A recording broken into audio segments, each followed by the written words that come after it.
Salams and welcome. Thank you for joining me in episode number 259 of the Afrikaans reading of the Holy Quran. En ons is nou besig met die Heilige Quran by Imam M.A. Baker. A'udhu billahi minash shaitani rajim.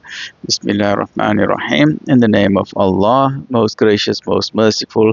In the naam van Allah, die barmhartige, die genadige. Episode 259.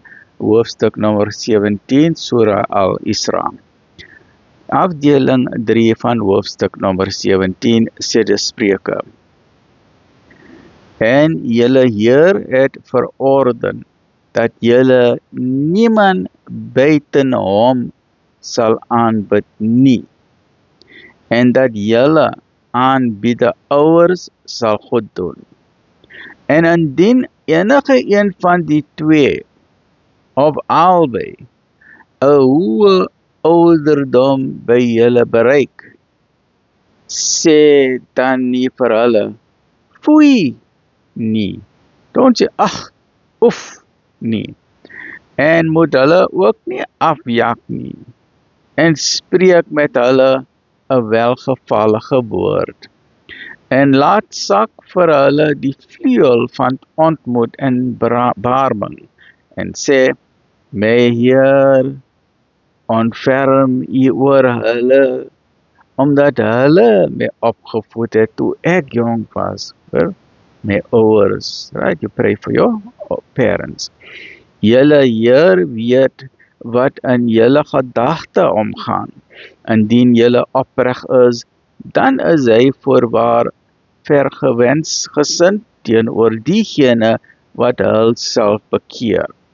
En gee aan die naasbestaandes en die behoeftiges en die reisigers wat hulle toekom, en vermors nie op 'n span tabelle wyse nie.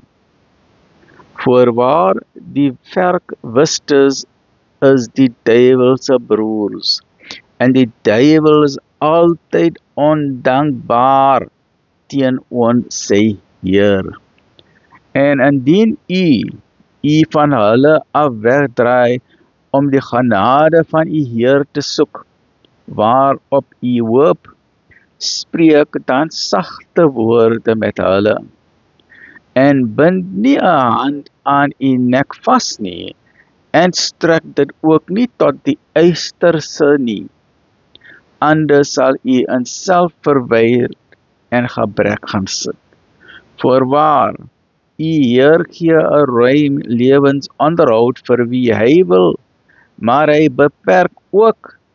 Voorwaar, hy is altyd bewus siener van sy dienaars. Right? Thank you. Join me in the next episode, which is episode number 260, as we continue with chapter 17 of the Quran. Stay mentally strong. May all that is good for your family and for you come to you in great abundance with afia, barakah and blessings. Ameen. Ya Rabbal Alameen. Alhamdulillahi Rabbil Alameen.